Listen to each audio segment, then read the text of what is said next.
Right guys, welcome back. I've been searching about for a location today. I was wanting to do maybe a bit of woodland photography, but because it was raining, that was the main reason. But the suns came out and the rains went off, so, or the other way around, the rains went off and the suns come out. So I am thinking about going down to a waterfall that I've actually been at just not long ago. So after all that rain we've had the past day or so, I think there should be a really good flow.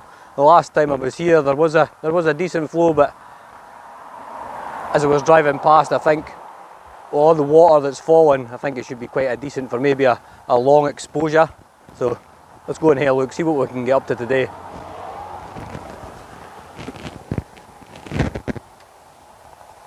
Dropped my camera as well. Earlier on the cap popped off. It's alright, she's good to go. So come on, let's go and have a look.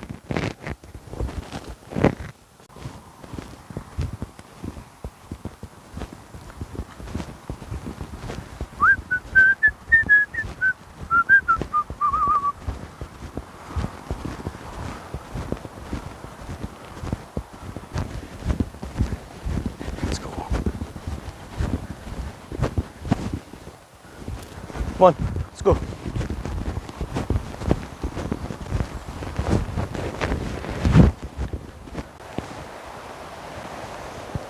Right, so Glam's Dam again.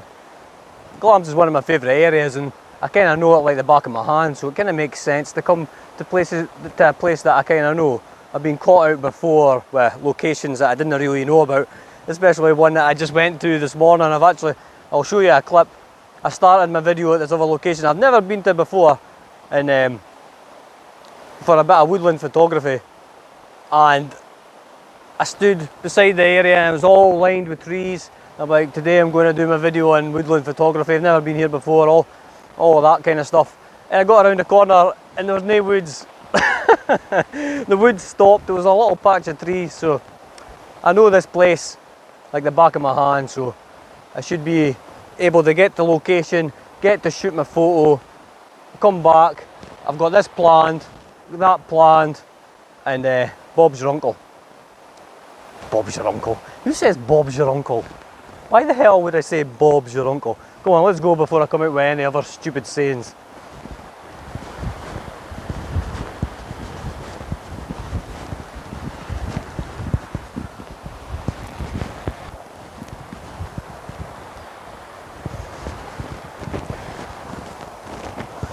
Wow, this is a bonny wee bit. So we're meandering up to where the waterfall is. Really is bonny. It brings back memories. Not been up this way, up this direction to this waterfall in quite a long time. I think it was maybe when I was at college doing photography. It's the last time I was here, and that was a while ago.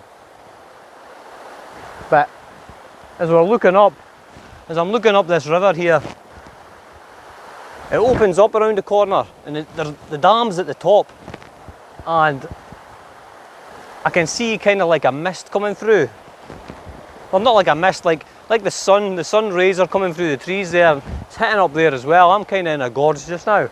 But this is another kind of photogenic area on my route up to this waterfall. But I think we'll get our skates on, and looks like there's maybe a wee bit of a light show going on up there. Flooded with ideas. Colours are disappearing as well a bit, but that doesn't seem to be affecting that corner around there. I don't know if you can really see it. It's about here, it's all kind of lighting up, so come on, let's go.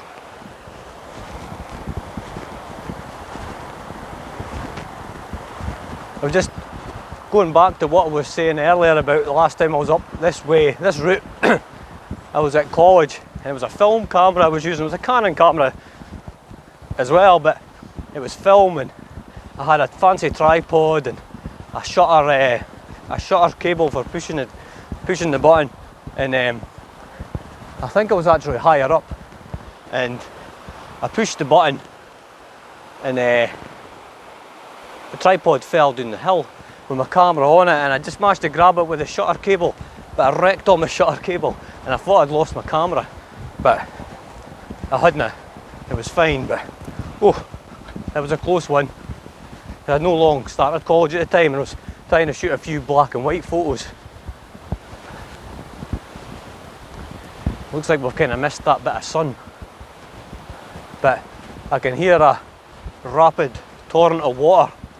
So I'm going to have to be a bit more careful today. I'm not going to get right down to where I was before. I'm not going to get as close as that,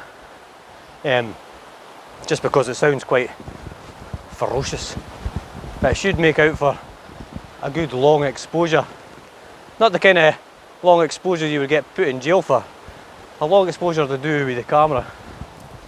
Saying that, if nobody cutting about, you probably could get away with a long exposure here and not get put to jail. But oh hey, look down here.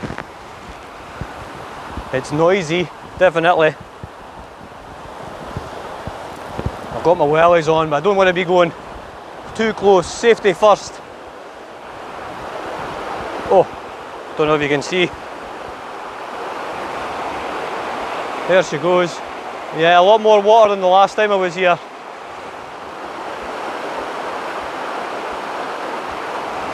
Definitely would make a nice long exposure. Be good if the light came out again. The dirty clouds would move, it would really help. Definitely. So we'll go around the corner a wee bit.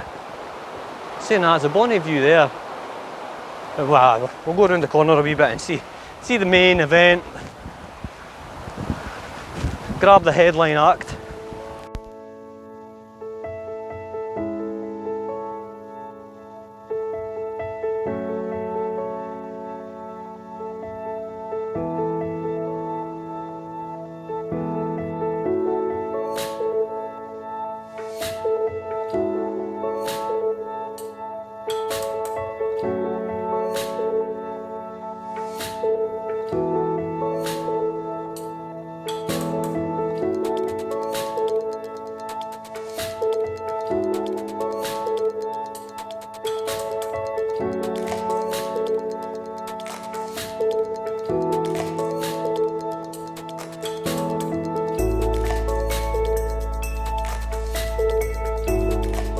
So, long exposure time. Let's see what we can come up with. I seem to have a decent kind of area to set up my camera. The thing about long exposures is it's handy being down in this bit because we're out of the wind, and that makes everything else, like the branches and all the bushes, they're still. And the main thing that you're focusing on, that you're wanting to get the long exposure on, is the only thing that's really moving, apart from me. But I won't be in the photo.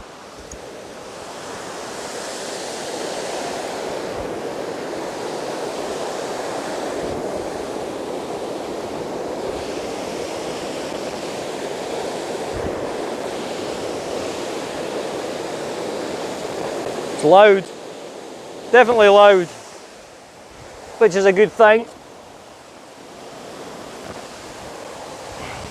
So I'm using my Canon camera, Canon M50 EOS, and I have my 15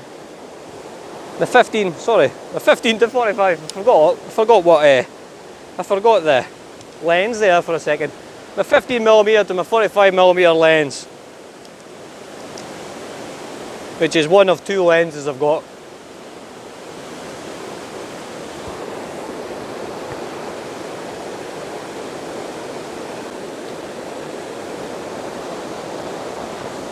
Right.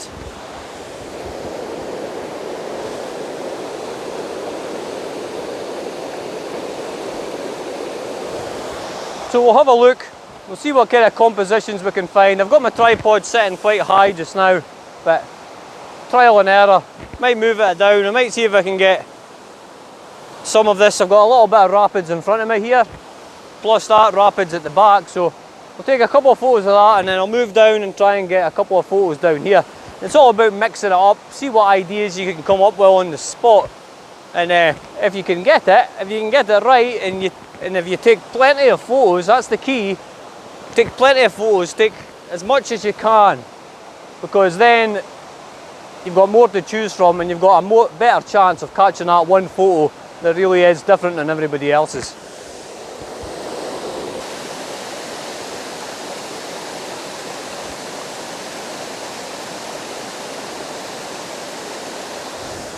So what I've done there is,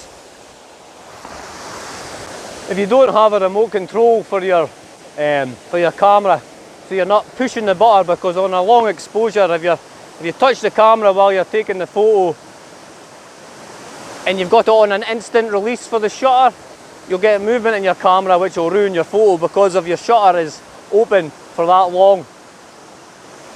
So what you want to do is, if you don't have a remote, go into your camera settings, put on a 2-second timer, so that way when you push the camera, when you push your button on your long exposure, because you're leaving the shutter open, which is bringing in more light, when you have that 2-second delay after you pushing the button, that means your camera's still and you won't get any distortion on your long exposure, which would ruin your photo of your waterfall.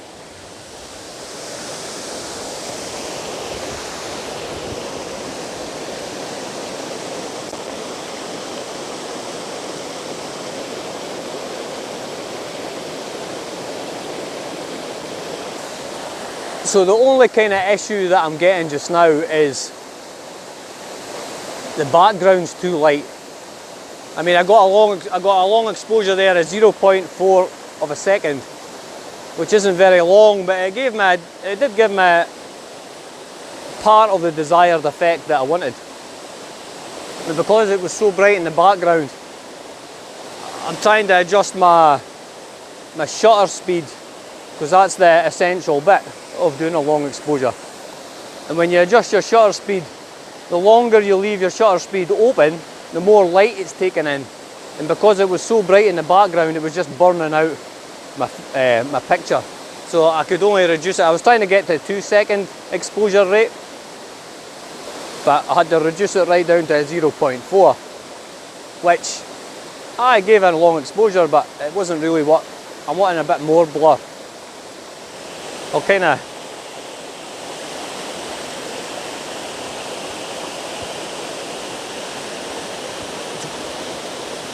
as we're sitting here speaking just now, there's grey clouds coming over, so I might be able to drop it.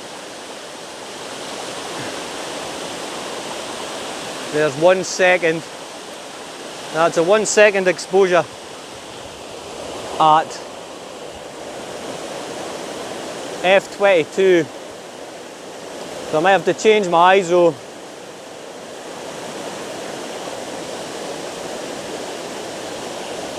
I'm going to zoom in a bit.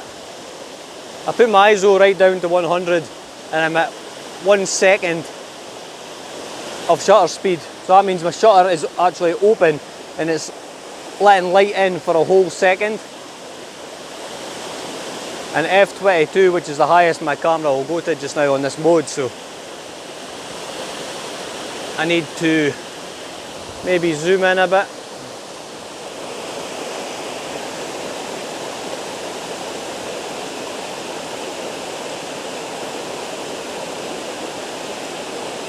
Now I've zoomed in, I'm getting up to f/36.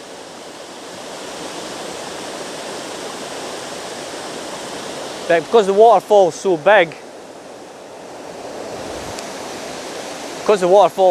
it's kind of taking up the whole picture. Now I'm at 1 second still, f/36 and ISO 100, so I've got my camera set at the 2 second delay, so when I push this button it'll be 2 seconds before it takes a photo, and then my shutter will be open for another second after that to get all the movement of the water, which causes the blurred effect.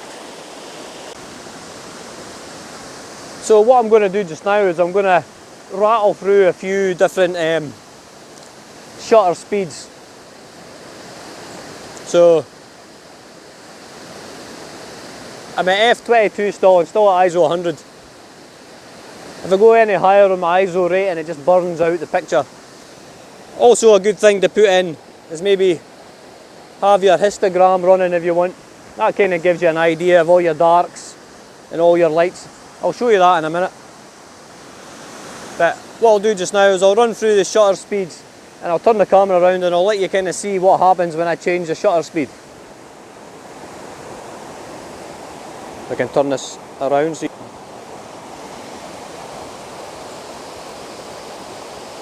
so if you can see there, I am on f32 as you can see, and 1/8 of a second, and the glare is maybe a wee bit too much. Turn that down a bit. Right, so 1/8 of a second. So if I click on the shutter speed button, move it to 2 seconds, you can see because it's gotten darker behind where I was, I'm getting to play with my speeds more. So that means I'm going to be the shutter's going to be open for 2 seconds.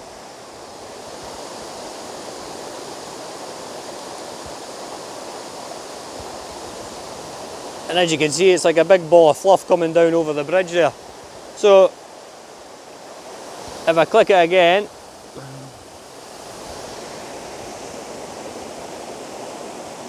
and change it to,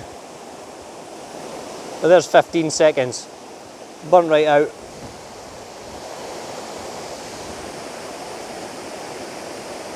Eight seconds, still quite burnt out. 4 seconds, that's the shutter open for 4 seconds to take a photo, and it's still a bit more white. And you see the histogram popping up there. The right hand side of that histogram is your whites and your highlights. The left hand side of that histogram, this graph here, that's your darks and your shadows. And because the shutter's open for so long, it's letting so much light in that it is burning out the picture, and that shows by that uprising bit on the histogram there. And if I change that to 2 seconds, and press the go back again. The histogram's got more of a symmetrical kind of look, if you know what I mean. That's 2 seconds, but it's still a bit burnt out.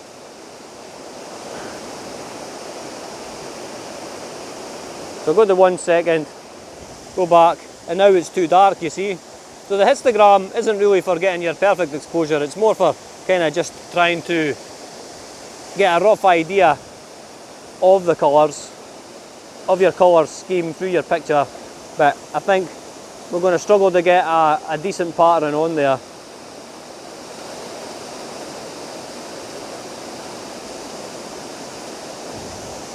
Right, so 1/6 of a second.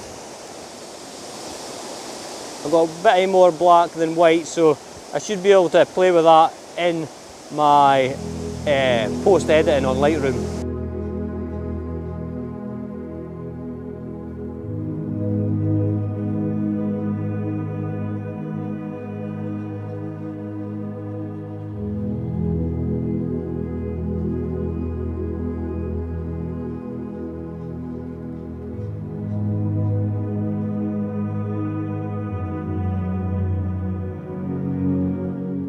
You've got the dam there, and you've got all these walls. You know, it would have been a bit of work to go into all that, construction-wise.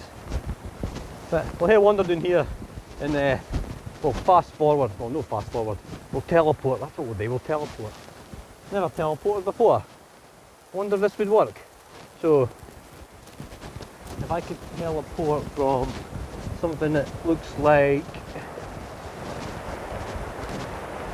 maybe here. If I could teleport from here with a blink of my eye to here. Oh, that's not very far. Wait a minute. Try that again. Oh, back to where I started. Right, try that again. Like magic.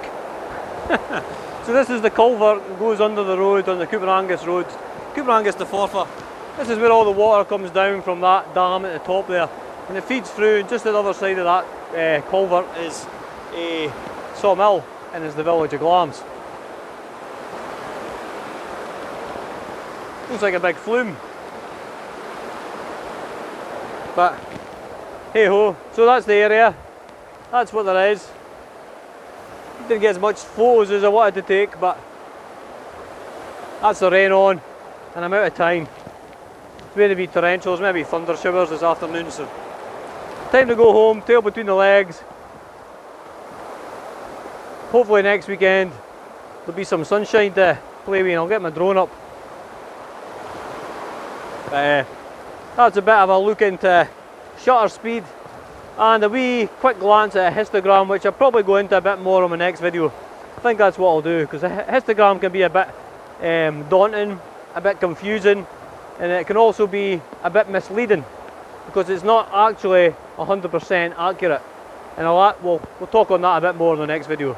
But anyway guys, that's been Glams Dam again in Angus in Scotland.